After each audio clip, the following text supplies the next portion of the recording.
Two stories today about what gets shown and what gets left out. Ghana's Football Association has chosen which matches you'll see on television.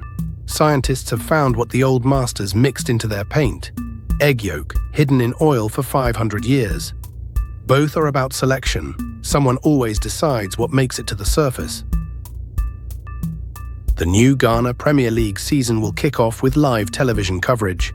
Two matches have been selected for broadcast on the opening weekend. The Ghana Football Association has confirmed the fixtures will be played on Saturday.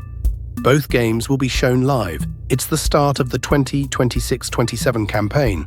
The league is returning with television coverage from the very first round of matches. Ghana Soccernet reported this. The leaders of the United Arab Emirates and Oman have held talks in Abu Dhabi. President Mohammed bin Zayed Al Nahyan hosted Sultan Haitham bin Tariq for discussions on regional and global affairs. The two Gulf states share close ties. Both have positioned themselves as mediators in Middle Eastern disputes. No details were released about what was discussed at the meeting. Middle East Eye reported this. The fashion industry's latest runway shows have wrapped up. Designers presented their fall winter 2023 collections in recent weeks across the major fashion capitals. But one trend stood out above all the clothing itself. It wasn't ruffles or pleated skirts. It wasn't tailored coats either. Fashion observers say the most noticeable pattern was something else entirely. They're calling it a definitive backslide. The trend has now been dismantled along with the catwalks themselves. It proved more widespread than any single style or garment that appeared on the runways. What exactly that backslide refers to hasn't been specified, but the language suggests a step backward for the industry. CNN World reported this. An American missionary pilot held hostage in Niger is coming home. Kevin Rideout has been reunited with his family after spending months imprisoned overseas. President Trump announced the news on Sunday. Rideout is 50 years old and worked as a pilot for a Christian missionary organization. He was being held in Niger, a country in West Africa. The president confirmed that Rideout is now free and will be returning to the United States. The Hill reported this. A global summit will bring together business leaders from Ghana and the United States. Ghana's ambassador to America, Victor Emmanuel Smith, will attend the meeting. He'll be joined by Joseph Siao Agiapong, who heads the Yospong group of companies. The gathering aims to strengthen commercial ties between the two countries. Ghana has been working to attract more American investment in recent years. Details about the summit's location and timing weren't provided. The event could open new opportunities for trade and partnership between Ghanaian and American firms. AllAfrica Ghana reported this.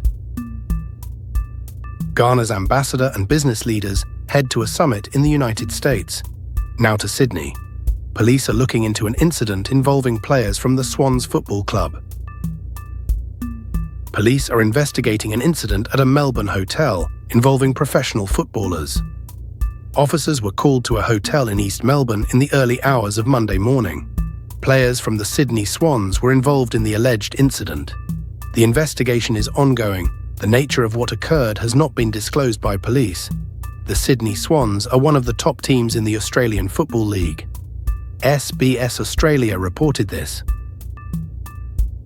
Australia is launching a major gun buyback program.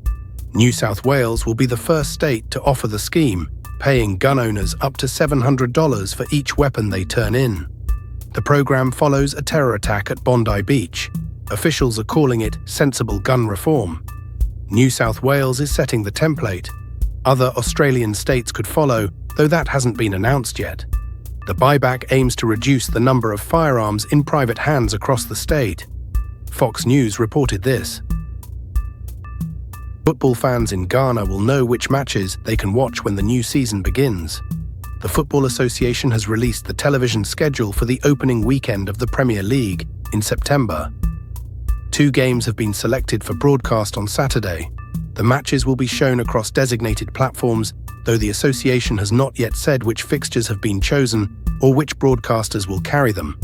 The season starts in just over 4 months. Ghana FA reported this.